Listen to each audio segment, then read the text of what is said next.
Yeah, but isn't one of the troubles is that racing holds its nose when it's taking bookmaker sponsorship? Remember the Grand National.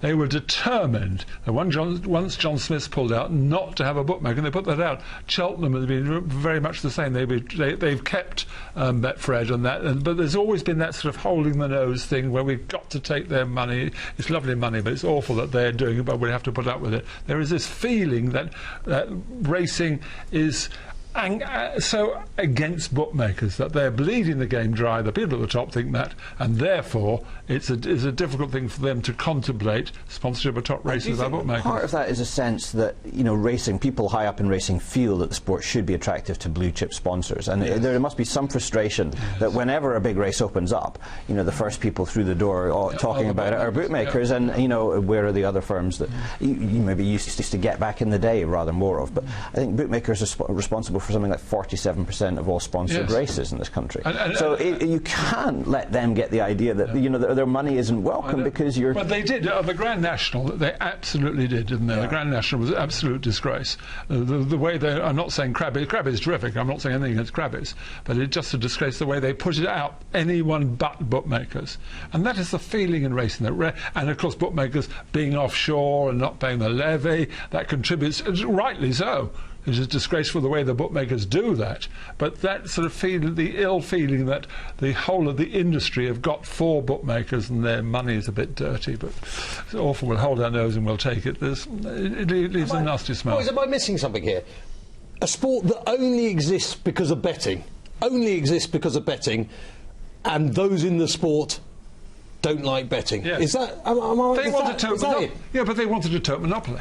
That's what all the people, you go and poll now, the top people at the BHA and the owners and the thoroughbred breeders and that lot, poll them. Ideally they would love a tote monopoly. Deny choice to the punters, that is their ideal world. And they almost got it back in the 60s and the 70s, it wasn't too far away. So that's what they want.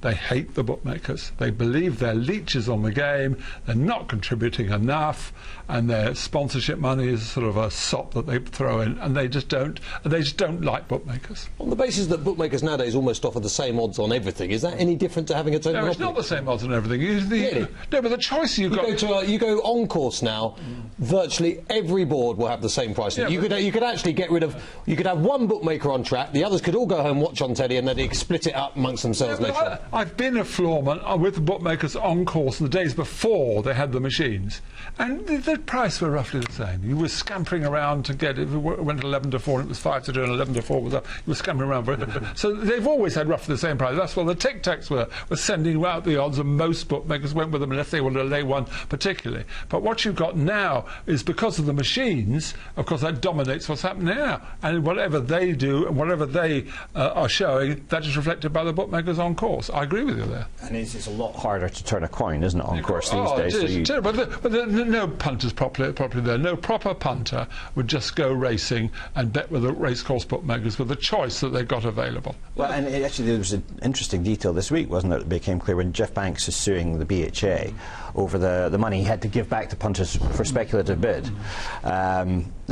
He's suing for, I think, £270, wasn't it, the figure? Yeah, no, but on principle he's suing, and I agree with that, but there is no possibility of his winning, because the courts have always said regulation is up to the authorities themselves. We don't want to get involved in this, so I think there's no possibility of his winning. I know, we don't have to preempt the court. We're going to find out in a couple of weeks whether there's any merit. I know, having fought a legal case myself and lost, and I was told that I had no chance of winning, and they were right who said that. So I'm well aware of the perils that he's doing. But he's doing it, he's representing himself, so it's not going to cost him too much money. It's a point of principle he's making, but there's no chance the courts are going to get involved in how sports and other professions are run.